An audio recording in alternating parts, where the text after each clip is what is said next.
सुशील जी, यहीं पर एक सवाल ये है कि आपने खुद बताया कि 2005 तक जो है 1990 से 2005 ये 15 साल जिसमें कि बिहार बदहाल हुआ। लालू को उसके बाद से लोगों ने रिजेक्ट किया।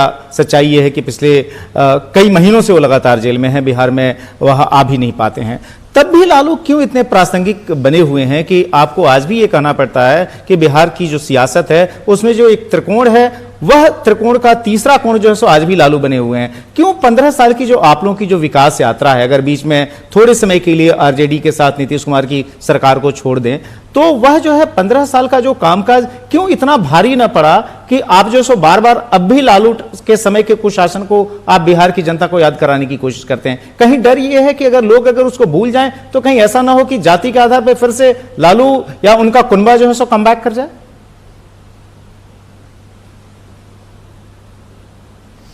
देखिए, लालू प्रसाद यादव एक तो गलतफहमी लोगों के मन में उसको आप निकाल दे, खासकर मीडिया के मन में, कि लालू अगर बाहर आ जाएगा तो शेर बन जाएगा। अरे भाई, इसके पहले भी तो लालू बाहर ही थे। 2010 में जब विधानसभा का चुनाव हुआ जिसमें हम लोग 3/4 का बहुमत लेकर आए, उसमें लालू यादव जेल के बाहर थे और उनकी पार्टी 22 के आंकड़े पर पहुंच गई थी। तो यानी लालू यादव तो अभी 1.5-2 साल से जेल में पहले आते जाते रहे होंगे। और देखिए, लालू अगर बाहर निकल जाए तो हमारे लिए ज़्यादा बेहतर है, हमारे लिए लड़ाई ज़्यादा आसान होगी, क्योंकि लालू को देखते ही लोगों को उनका 15 साल याद आने लगता है और लालू के भीतर रहने से लोग भूल जाते हैं कि 15 साल पहले क्या था। तो अगर राजनीतिक दृष्टि से आप देखें तो लालू का बाहर आना, लालू का कैंपेन करना हमारे लिए लड़ाई को ज़्यादा आसान बना देता। लेकिन ये हमारे हाथ में तो है नहीं, कोई हमारे कारण तो जेल में है नहीं, वो तो सीबीआई ने चार्जशीट फाइल की, कोर्ट ने सजा दी और जेल के अंदर है।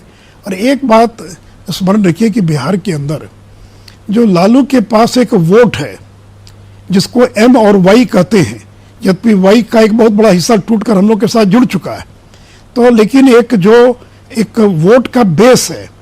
और ये क्यों लालू यादव, इसलिए लालू यादव की ताकत लालू यादव नहीं है, जो उनका जो सामाजिक बेस है वो उनकी ताकत है।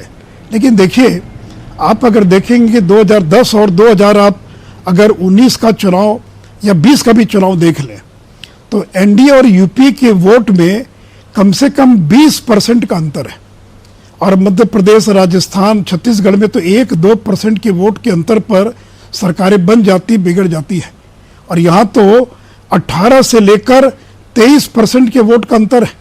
अभी जो लोकसभा का चुनाव हुआ 2020 के अंदर 2019 में, उसमें एनडीए और यूपी के वोट में 23% के वोट का अंतर था। और 2010 में जब बीजेपी और जेडीयू मिलकर चुनाव लड़ी, उस समय का अगर आप आंकड़ा देखें तो एलजेपी लालू के साथ थी, आज एलजेपी हमारे साथ है। अगर एलजेपी के वोटों को जोड़ लें तो लगभग 18 से 20% के वोटों का अंतर है। तो यहाँ तो कोई लड़ाई नहीं है, ये इतना बड़ा वोटों का गणित है, एनडीए और यूपी के बीच का इतना बड़ा फासला है कि एक नहीं, अगर 50 लालू यादव भी बाहर आ जाएं तो भी उस फासले को जो है वो दूर नहीं कर पाएंगे, उसको पाट नहीं पाएंगे। और देखिए, लोगों को इसलिए बताना जरूरी है क्योंकि लालू यादव कौन है। जी, आप जो कह रहे हैं कि लालू का में क्या हुआ, जी, मैं आपसे यहीं पर बताएंगे। जी नहीं, मैं यहीं पर आपसे पूछ लेना चाह रहा हूं कि जैसे लालू को अब भी लालू के बारे में बताना आपके लिए अनिवार्य है, आपने कहा, क्योंकि अगर आप नहीं बताएंगे तो लोगों की स्मरण शक्ति कम भी होती है। यहां पर सवाल यह है कि आपने एलजेपी की बात की, जो बिहार की राजनीति में कुछ युवा चेहरे हैं, जैसे कि मान लीजिए आरजेडी की तरफ से तेजस्वी हैं, चिराग आपके एलजेपी से हैं, आप ही के गठबंधन के साथी हैं। तेजस्वी को आप कितना बड़ा चैलेंज देते हुए देखते हैं? आप कह रहे हैं कि लालू अगर जो सो बाहर आए तो हमारे हक में होगा, लालू यानी कि जेल में रहे तो लगता है आपके लिए मुसीबत ज्यादा बढ़ जाएगी, क्योंकि लालू के कुकर्म लोगों को याद नहीं आएंगे और तब शायद तेजस्वी की यूथ अपील आपके लिए परेशानी का सबब बन सकती है क्या? नहीं, देखिए, हमारे लिए कोई परेशानी का कारण नहीं है, क्योंकि वो तो लालूवाद को एक सिद्धांत के रूप में स्वीकार करते हैं। राजद के लोग तो कहते हैं हमारा सिद्धांत था लालूवाद। तो आप अगर, और आप किस विरासत को प्रतिनिधित्व कर रहे हैं? अगर आज खड़े होकर राजद के नेता कह दे कि 15 साल हमने गलती कर दी, हम क्षमा मांगते हैं बिहार की जनता से कि हमने बिहार में नरसंहारों को होने दिया, अपहरण को उद्योग का दर्जा दे दिया, हमारे राज्य में लोगों को लालटेन जलाने के लिए बाध्य होना पड़ा। अगर राष्ट्रीय जनता दल अपनी गलतियों को स्वीकार कर ले और कहे कि जो भी कुछ अब 15 साल के अंदर उसके लिए हम क्षमा मांगते हैं, लेकिन ये तो कहते हैं, और भी उनके स्टेट जो प्रेसिडेंट थे उनका पर का इंटरव्यू चल रहा था, तो वो तो उसको जस्टिफाई करते हैं।